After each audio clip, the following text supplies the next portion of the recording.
Today on the chat, we talk Buffy the Vampire Slayer Seasons 4 and 5 highlights. That's coming up right now. Don't go anywhere.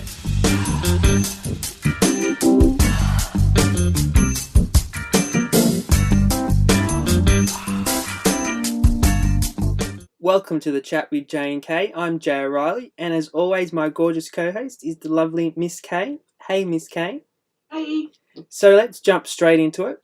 Buffy the Vampire Slayer Season 4. Season 4 is quite different from Season 3 is the first thing that strikes me, Kay, is the tempo of the show completely changes. She's now a little fish in a big pond in college. And to pick up from our previous episode, we didn't even know that we were going to get a Season 4 out of Buffy. We thought at the end of Season 3, when the Hellmouth is closed and the school is destroyed, that was the end of it. But we get the lovely college season, and particularly that first episode where it highlights that she really is a little fish in a big pond, when we see her from seasons 1 to 3 kicking the ass of demons and vampires and any bad that came her way, and then in the first episode of season 4 she gets her ass kicked by just an ordinary vampire. It's almost like she's disoriented, like she just finally got comfortable in Sunnydale High School and now she's been chucked into the college. So it is good to see her kind of a bit like, and even the vampires that attack her in that first episode, they're getting her at a real weak point, and I feel like that's what really, like, it ruffled her a bit, kind of thing. So I love that scene when she's I think it's towards the end of that episode when the vampire's beating her up and it looks like she's broken her arm. It says the arms hurt, but not broken, and then and then smashes the vampire. For the record, the arm is hurt. It's not broken. Yeah, and it's one of those, like, that vampire is so arrogant. Like, you really are just gunning for her to kill that one. Like, you want it over. Oh, yeah. I definitely think that my favourite episode, one of my favourite episodes from season 4 is 409, Something Definitely. Blue. It's really weird. It's got some really weird stuff going on in it, and I love it so much. I love seeing her with Spike. It was so different, and just how they are, like the whole lovey-doveyness of the two of them it just makes you laugh. There is nothing about it that I honestly am in stitches every single time I watch that episode. I love it so much.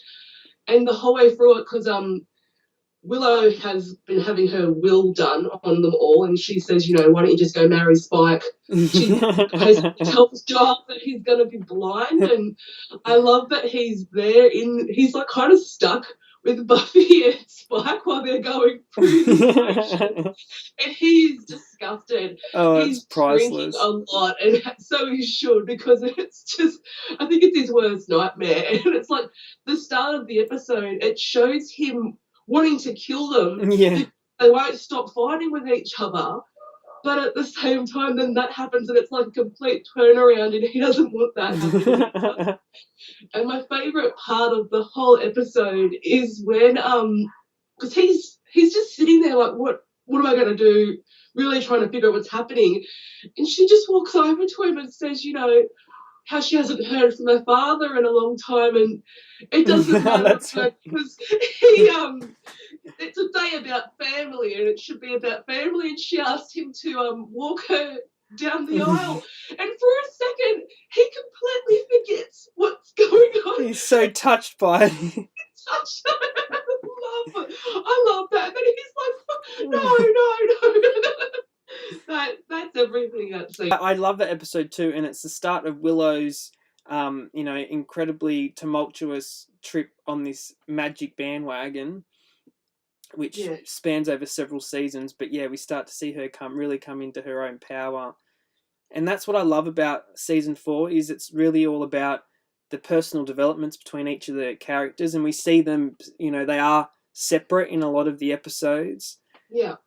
Yeah, and that's brought up towards the end, I think, like they do stuff, and then that's brought up, it's definitely brought up in the Yoko factor. We'll get into that later. Yeah, it's definitely addressed that is becoming an issue, that they, high school friends don't always stay together, they do separate. So, it is kind of interesting to see them all go off in their own separate ways too. Like, Xander's not in college with them, obviously, and Willow's in with the, witch crowd and just kind of going in that different way. And Buffy gets to meet Riley and the Initiative. So yeah, it's very exciting, and I guess one of the biggest things for season 4 is Willow comes out as a lesbian, which is fantastic and awesome, and Tara's character is just beautiful.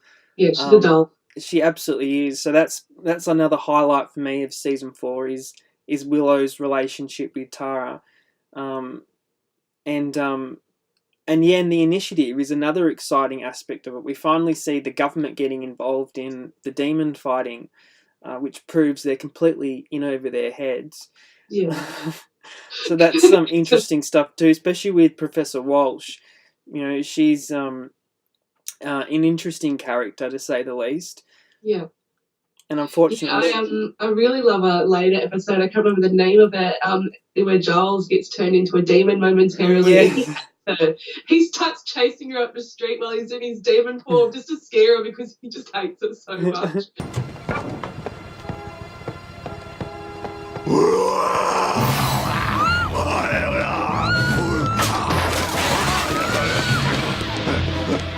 So yeah, I fully agree with that reaction. I don't like her. No, that was probably another one of my favourite episodes is that episode when he gets turned into a demon.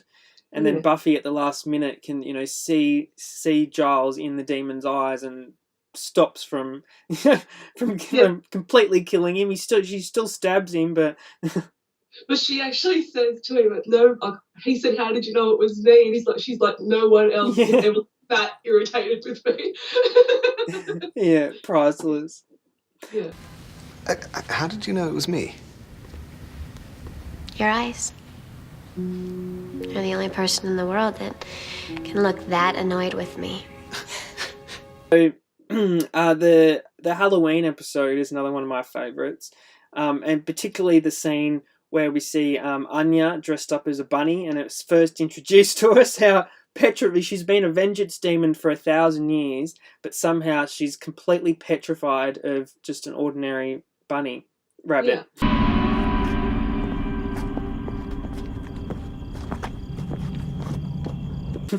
So she dressed up as a bunny rabbit for Halloween, but it's quite a scary episode at the start of it when they're in that haunted house and everything's going awry, and then at the end of the episode you see that the demon is literally this tall and Buffy just stomps on him.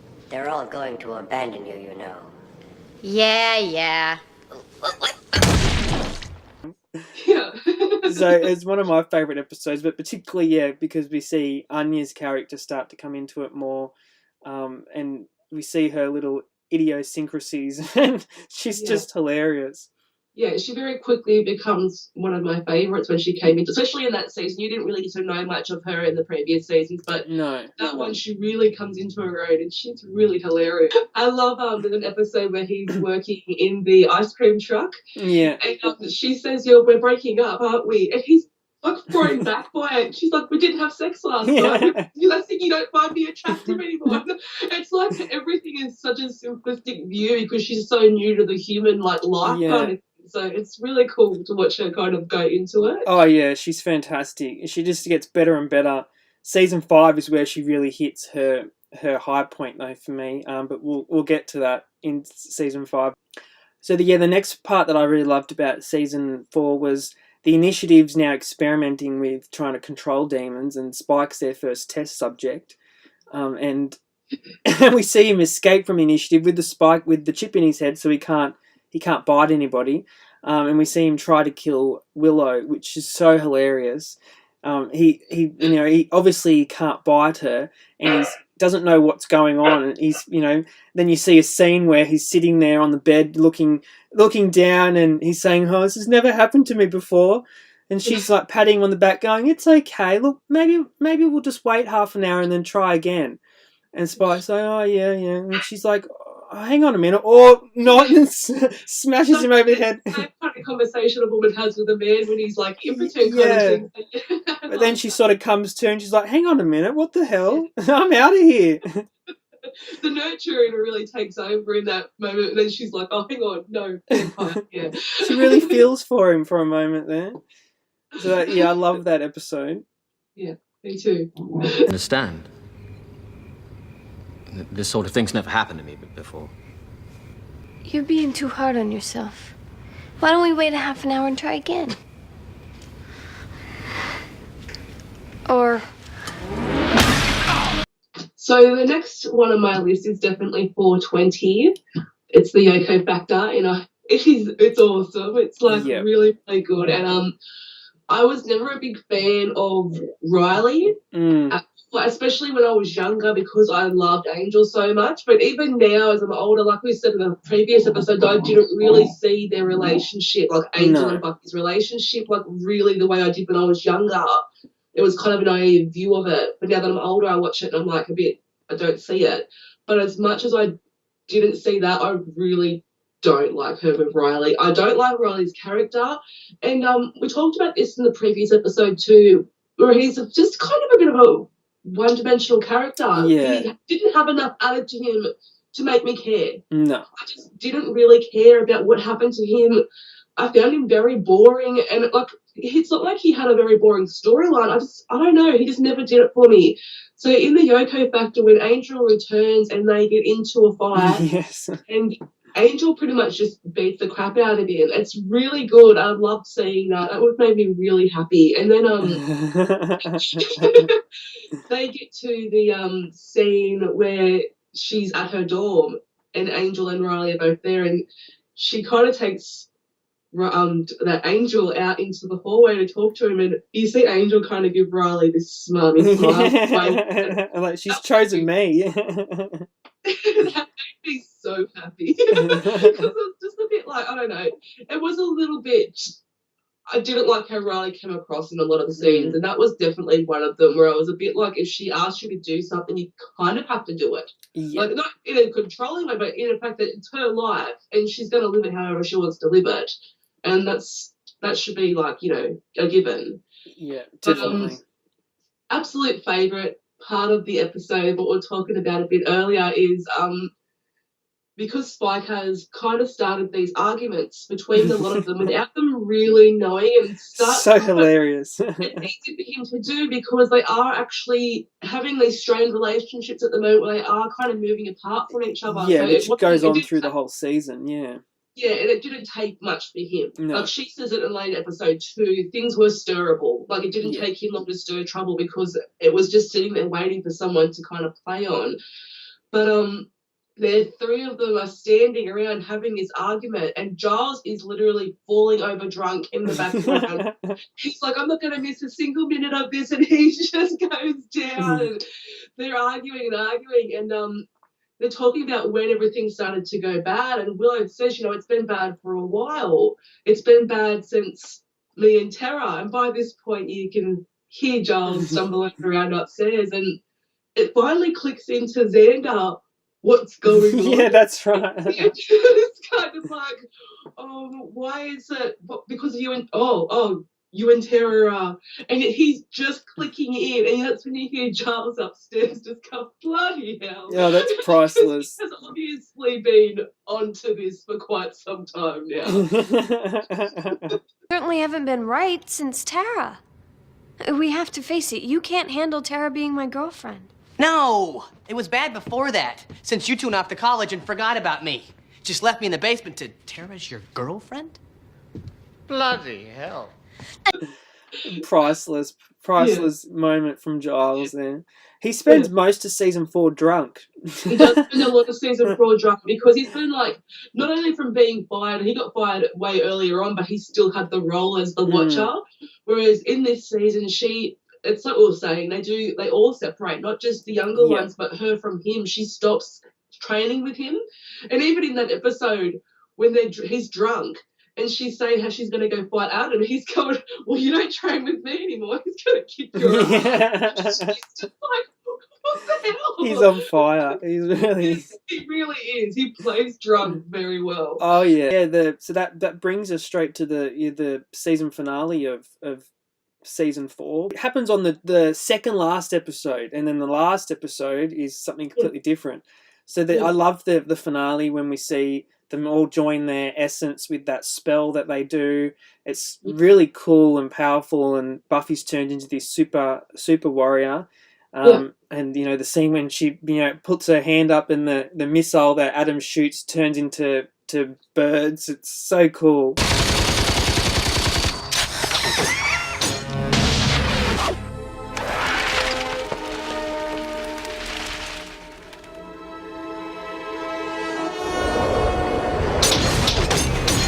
Yeah, and those special effects were done by the same people who done the Matrix special effects. And if you watch the show, the special effects are not really, they aren't really like top notch kind of stuff. He kept it very mellow the whole way through. Very minimal, yeah. Yeah, he kept it the same way through the whole show, and I like that. It, gave it a lot of consistency. But seeing that whole thing that she does with her hands, everything was awesome. It really was so well done. Quite a powerful episode, and then that brings us, and then you think that's it, that's the end of the season, and then we get the very last episode called Restless, which is just amazing and probably has to be one of my favorite episodes of the entire 7 seasons of Buffy. It's the whole thing takes place in this dreamlike state, and involves the first Slayer, which I think was a really interesting way of introducing that mythology to the whole thing too. And we see a ton of hints to what's going to happen in the next season, which obviously at the time you have no idea what was going on. Like when we first watched this episode, we had no idea that he was dropping hints. You couldn't have picked up what was going to happen from that. It would be you'd be psychic, because that was amazing to go back and watch that. That was such a mind blow. Yeah. And to go back to season 3 for just a second, remember that scene when Faith and Buffy are in that coma-like state together, and Faith mentions, it's going to be a big day for you or something. You got little sis is coming. Yeah. And you don't. Little sis, you got to be home before little sis or something like that. So you don't really think of it much at the time, because this is back in season 3. Yeah. So he'd obviously, Joss had this in the works all the way back from then. Yeah. So that's quite amazing to watch as well. The first major hint obviously is from Tara when she says that famous line. Yeah. It's be back before dawn. Yep. Just awesome. Be back before dawn.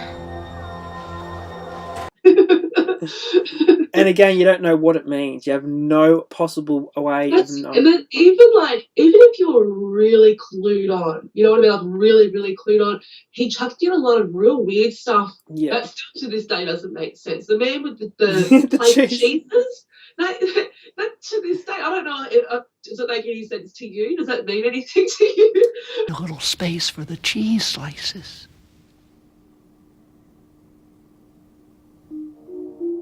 No, and that guy appeared in each one of their separate dreams. So that was very interesting. Do you think that means something? Like, I don't know, maybe it means something to somebody else. Comment in the section below. It does, because it means nothing to us. It's never clicked over in my head. But I think it was almost done to kind of throw you off a little bit. I think so too. And the scene when Giles and Spike are on the swings, and he says to Buffy, "Oh yes, I'm going to be a watcher. Giles is training me to be a watcher." Giles here is going to teach me to be a watcher. Says I got the stuff. Spike's like a son to me. That's. And he's so happy and joyous about it. I mean, that obviously meant nothing, but maybe it was meaning.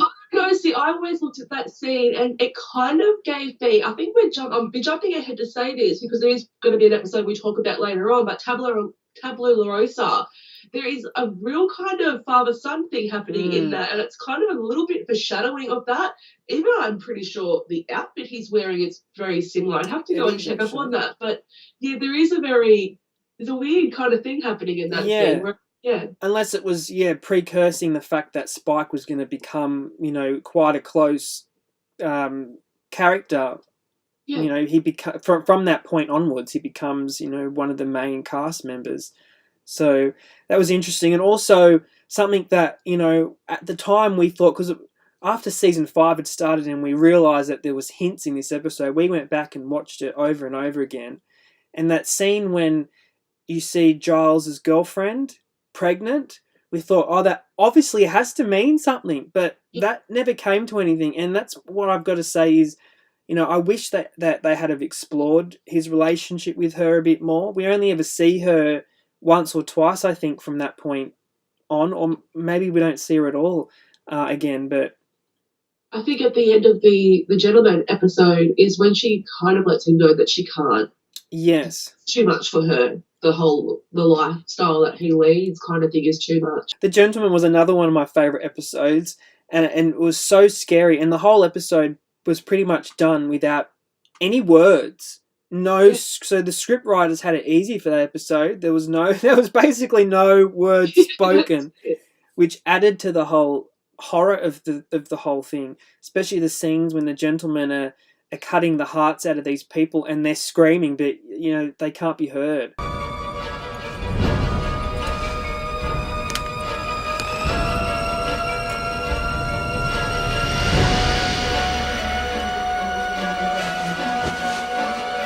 And I love that little song that gets played. That's so creepy. And we were obsessed with that when we were younger. It was very. It is creepy. It's a really creepy song. Even shout, can't even cry. The gentlemen are coming by, looking in windows, knocking on doors. They need to take 7 and they might take yours. But I love their makeup, the whole, you know, the effects that go along with them. It was really, really well done. Yeah. One of my favourite scenes from that is Giles gets them all into one of the school classrooms, and he's drawn up the pictures and go through what's happening, but the pictures that he's drawn of the gentlemen just get more graphic and more graphic, and by the end they're just sitting there freaking out because he's got these people pulling hearts.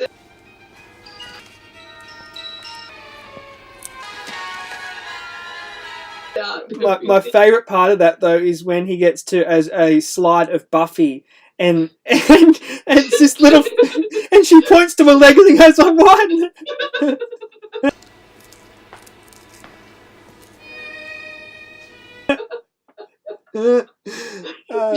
So even amongst the horror of the whole thing, there was little bits of comedy in there which were really enjoyable. So so that brings us straight into season 5 and the first episode, which I can't say is a favourite episode of mine. The Dracula episode. It was very, at the time I was like, why are we doing this? Like Buffy's like above Dracula, like, you know, the whole, you know, it was just it was really annoying. I kind of have this memory of actually talking to you halfway through the episode. I think we might have done a commercial phone call because we were like, what the fuck? So the only part of that episode that I say is my favourite is the very end of it, obviously, where it connects us in with the very end of season 4, and we finally find out what that message that Tara gives, you know, be back before dawn, and we see Dawn introduced to the series. What are you doing here? Buffy? If you're going out, why don't you take your sister? Mom! Just completely bamboozled us. Like, that was like the most epic thing to happen in the entire series. Like, it was just rewriting of the whole history. You know, she's inserted into the story as if she was there from the beginning. And it was really, really well done, but frustrating as hell to start with because for several episodes... You were going crazy. Like, it was like you didn't know what was going on anymore. It was so good. I really, really liked it. I think at the time I was so frustrated, but like you said, it's you want to know what's going on. Yeah. But going back watching it, I love rewatching those episodes and how they did it. It was so good. And she, like, you know, all these like already pre-established little quirks that she really loves Willow, and she's got a big crush on Sandra, and, you know, she annoys the hell out of Giles all the time. Like, I love all those relationships already formed and established. It's so good. It's really well done. Yeah, and she's a gorgeous human being too, Michelle. We love Michelle. We love Michelle. We love Michelle. You can Yeah. find a link in the description to her Instagram page, because her Instagram page is everything. It's everything to me. Very honest. Oh, yeah. She's just Yeah. beautiful. And Yeah. she's a fantastic actress. And she really, you know, coming into that show at season 5 would have been quite daunting for such a young actress. Yeah. And she did it so well. She interacts with them all so well, as if she had been there from the beginning. So she was so passable in that role. And then, yeah, from that point on, everything just gets really crazy. Yeah. It starts to amp up now. Yeah. So then my next favourite part of that season is when we see Glory's character come into it.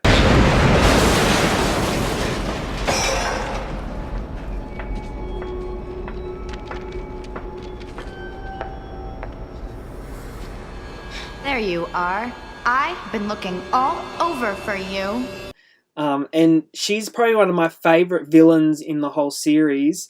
And, you know, she's on that same level of funny that the mayor was from season 3. She's completely and utterly insane, but she's absolutely piss your pants hilarious. Like, yeah.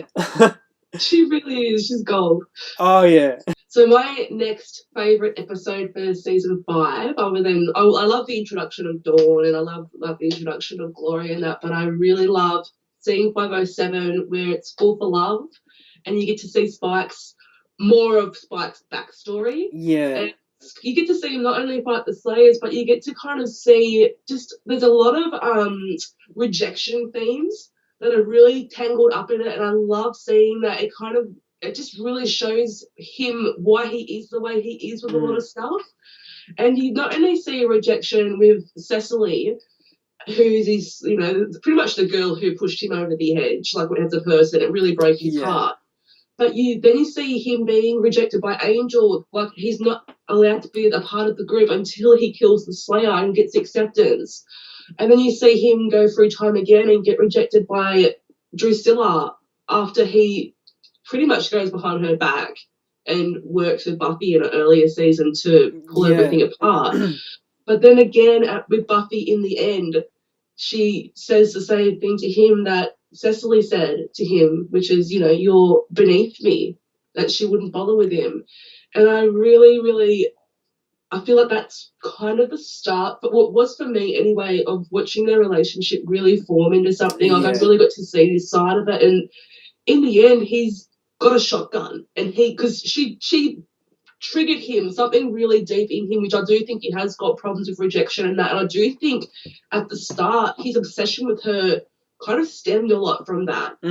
Definitely. That control from the chip that he had in his head. He couldn't fight her, so he had to kind of find his brain found another way where he could kind of just get her in a way. So he did start having these really weird obsessions with her. But when he walks up to her with the gun, ready to shoot her, and sees that she's crying over Joyce, it's so fucking beautiful, and it's so lovely that he just, like, all that obsession kind of thing that he has with her, obsession to kill her, obsession to be with her, hurt from the rejection that she had, like, done to him earlier, it all kind of goes away, and he just is a man and sits with her in comfort zone, and it's not how he is. No, it's a complete change of pace for his character, yeah.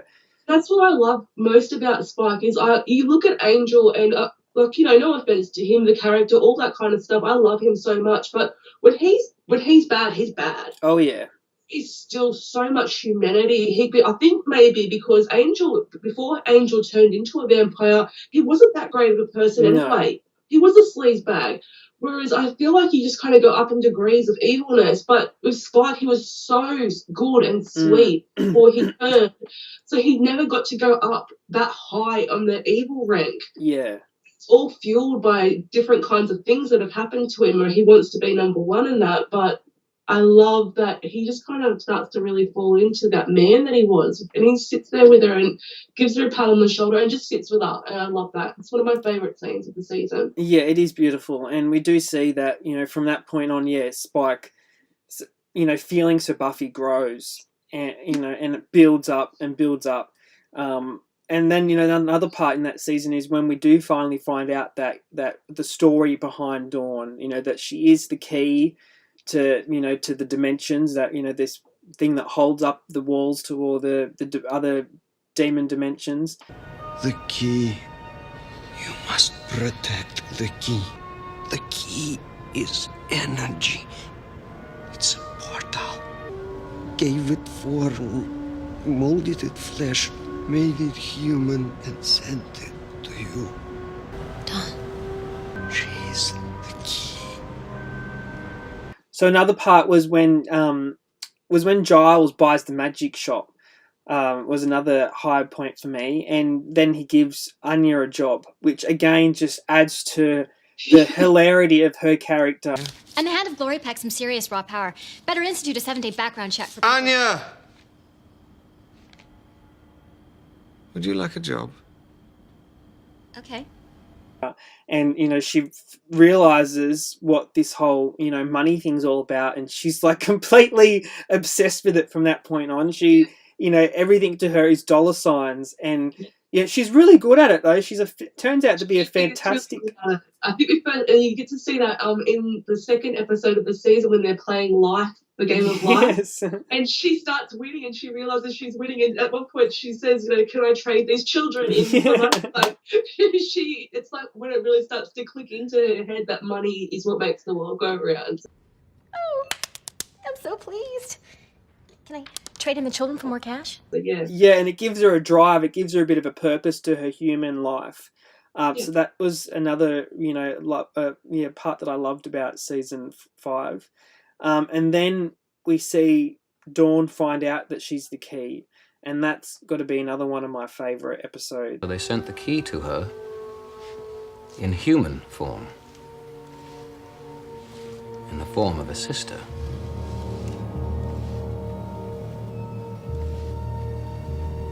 Huh. I guess that's you, Nibbler. A heartbreaking episode, but it was, very powerful. It's, especially when she, stands there and she's, cut her arms up. Is this blood? Yeah. Is this blood? This is blood, isn't it? It can't be me. I'm not a key.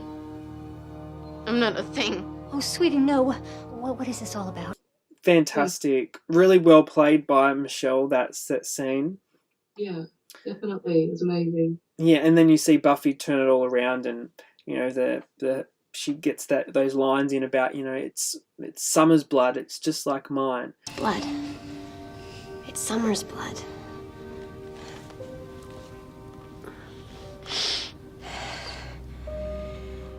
It's just like mine. And then we see that referred back to in later episodes. So that's a pivotal... That's more clues that you get to see. She tells her it's Summer's blood, and you go back to the actual season finale of season 4. Yep. It says to her, death is your gift. Yes. That's going to be the gift that you can give. Because, and she mentions it too, Dawn is made from her. They made her out of what she is. Yes. So, yeah. Yeah, the monks, made her out of Buffy, that's it. And so, it was a very powerful narrative that season, really, really emotional, which I think brings us to the next one on your list, is it? That I think that is The Body, 516, which is definitely the most horrifying episode ever. Not in a scary way. It's more the way it's filmed. I thought it was really sad how they did it. It was like beautiful. Like it was real. It felt so real. So it did. Yeah. They really kind of sorry, this is Joyce's death. Yeah. Yes.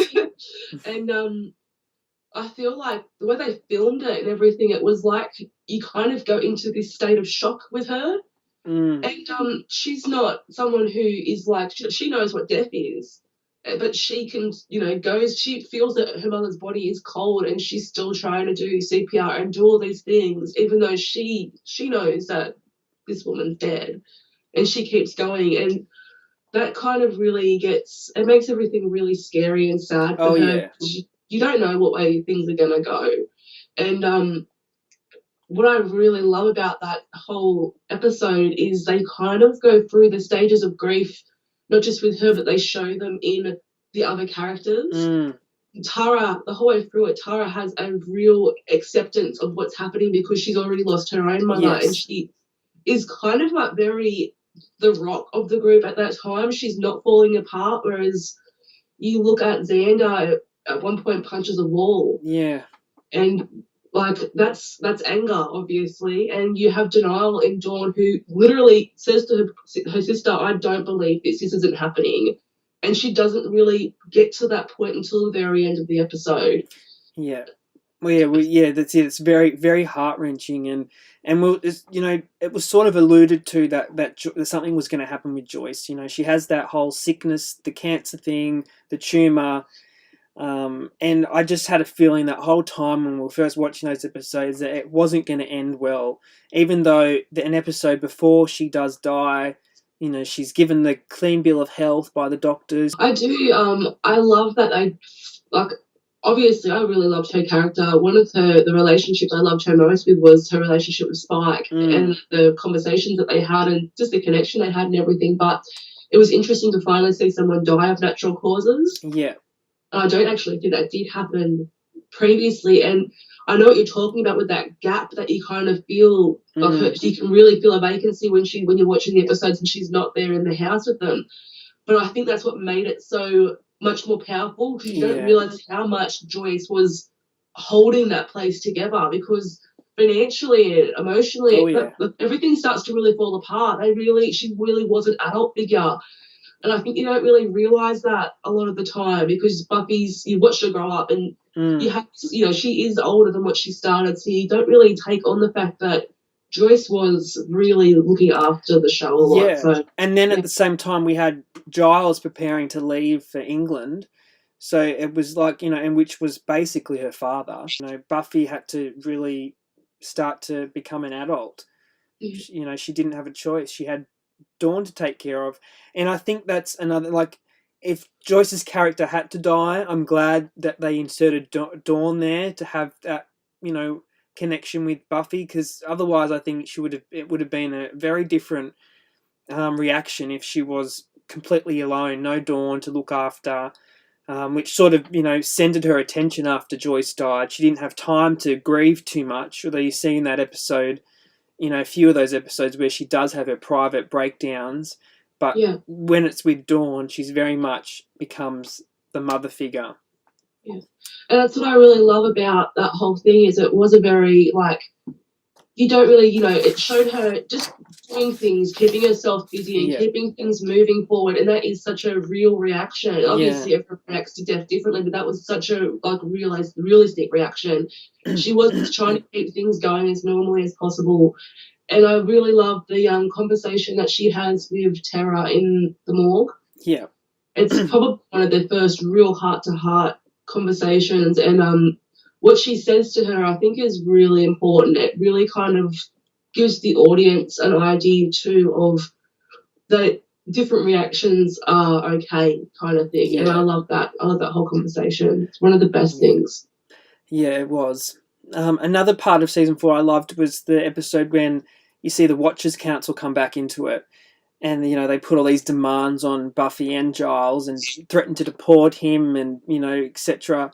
And then at the very end of it, Buffy, finally puts her foot down after jumping through all their hoops and, says, no, this is how it's going to go. We're going to do it my way or the highway. You can pack all your shit up and go back to England and play Watchers Council, but you guys are nothing without me, the Slayer. You've nothing to watch, that's it. You're just pretty much sitting around without her. I love especially that scene when, Quentin is questioning, but what your team is, what, this, he's pointing to the gantry with all the Scooby Gang sitting up there, and Buffy points to each of them and goes through their credentials for being on the team and how they contribute, and it's really beautiful.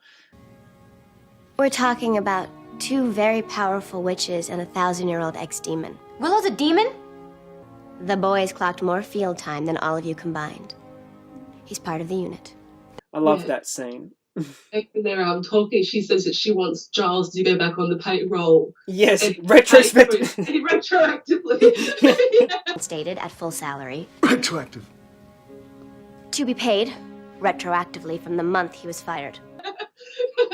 Yeah. Retroactively from the time he was fired. Yeah. Which was like 2 years ago from that point in the series. He would have been getting a good hunk of cash. Yeah, bloody. Well, that's the thing. He had been doing his job the whole time, no matter like what, we saw of him, like having his little breakdowns and that. And like you see him with when he brought the new car, just before he brought the magic shop, he was going through a midlife crisis. And I really felt like that was kind of, even through that, he stayed with her, he kept his relationship with her, so he was working, he does deserve the money. Absolutely. And then at the end of that episode, then we find out, another one of my favourite scenes is when Quentin, they ask about Glory, and he says, when Buffy's like, well, what kind of demon are we? I don't know what kind of demon we're fighting. He goes, well, she's not a demon, she's a god. Just tell me what kind of demon I'm fighting. Well, that's the thing, you see. Glory isn't a demon. What is she? She's a god. And that was another powerful moment of the series. We're like, the first god that Buffy has to face. Another powerful moment in that series. Yeah, and you're really out of your depth, like especially as an audience member too, not just as a Slayer. Like you don't know what it entails. Like what's that going to mean for her? Yeah, and it was exciting. I remember at the time thinking, "Wow, what does this mean? How are they going to eventually kill a god?" Yeah. Which brings us to the season finale when they do just that, because obviously she's linked with her human half, Ben, and they find out that he's the only way that Glory can be killed. She's a hero, you see. She's not like us. Us.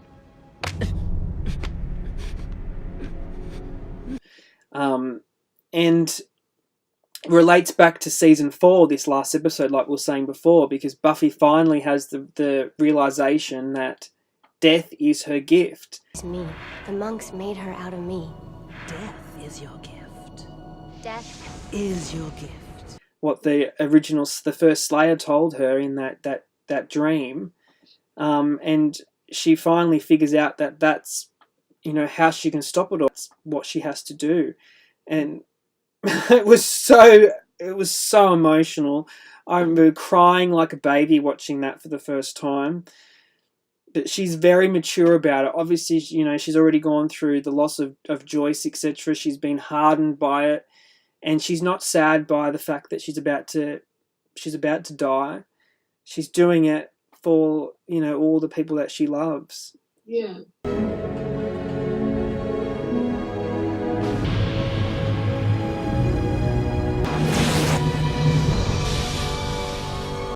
She was tired too. I don't think there wasn't a lot of regret or heartache there. She was gonna do what she had to do to save her sister, and friends and everything. Or she could have pushed Dawn in there. She could have continued on as the Slayer. But the thing is, I feel like she was like the option was living without Dawn. Dawn may have been the key. It may have only been just inserted into her life, but those memories were real. And she talks about that a lot with Giles. Is she really remembers what it was like to have her at these very good moments in her life and that. So I don't think she was willing to go through that. No, and she made that promise to Joyce as well before she died that she would do everything to protect Dawn from Glory. I think you really get to see, obviously, I'm obviously in love with him at Spike, but the whole scene where he's up there and he really does go, he does everything that he can do to try and save these girls, and I love those scenes like that, seeing his reaction on the ground, because it really starts to show this is more than an obsession, this is something he's really actually absolutely, particularly with Dawn. He takes it upon himself to be her protector from that point on. Like, he is dead serious about that. Come near the girl, Doc. I don't smell a soul anywhere on you. Why do you even care? I made a promise to a lady. I'll send the lady your regrets.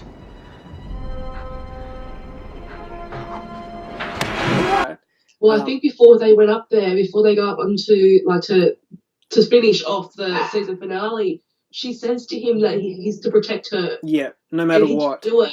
And I think that really broke him, like really, because he couldn't save her and it didn't work out. So, but that creates, you know, this whole like situation storyline that's going to come up in season 7 that we'll talk about in the next episode. But those episodes that are coming up are like, you know, the best episodes. They are really awesome to watch. Watching her come back, and we'll get into all that later, but absolutely. But yeah, and another part of that was the when she has closed the portal and her body is laying there on the ground and they're all surrounding her, breaking down, and that when it goes to Spike and he's just there, you know, he's just beside himself. It's so heart-wrenching. Love to my friends. You have to take care of them now. You have to be strong. Yeah. It's horrible. But another touching part of that episode, though, is when Willow gets Tara back, because obviously, you know, Glory has, you know, sucked the energy out of her brain. So that I love that episode. I love that part of that episode when Willow, confronts Glory and, you know, does that thing and gets Tara back. What are you doing here? She's with me.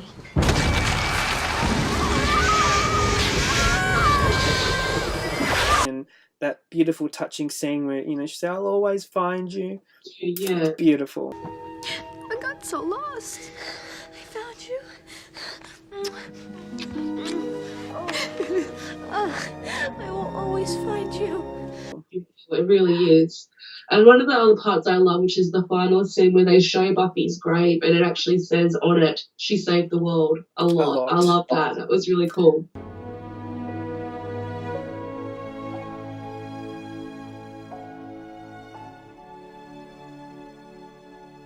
It was. So yeah, you know, when we watched that episode, we didn't know where it was going to go from there. Obviously, Buffy had already died in season 1, and it triggered the calling of a new Slayer. So this time, when she dies, it doesn't trigger the calling of a new Slayer, because as far as it's alive. Yeah. So Faith is the only Slayer that's still alive once Buffy is dead, and at that point in the Buffy universe, Faith is locked up in prison. Yeah. In LA. So the world is without a Slayer up until, you know, season 6. So yeah, it was, you know, season 5, I have to say, is probably one of my favorite seasons of the whole lot. There's so much happens in it. I mean, we've only been able to touch on, you know, a few of our favorite episodes, but pretty much the entire season is my favorite. Yeah. Every episode. Episodes that, you know, weren't like the best kind of thing. They have scenes in it that are so monumental. I agree. It was definitely one of the best seasons. Yeah. Because, I mean, like I said about season 4, how it was a change in the atmosphere from seasons 1 to 3.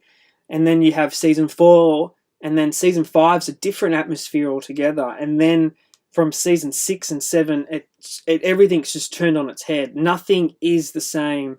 The show is completely different in season 6, and we'll get to that next week. But nothing is the same. Yeah, good stuff to come. lots of stuff to come. That's our show for today. Thank you for watching, and a big thank you to Miss K. You can find the links to her YouTube channel, Gracefullmess, in the description below, and to her Instagram page and Etsy store. If you enjoyed our show, please like and subscribe, and turn on notifications so you never miss an episode. And we're done. Bye.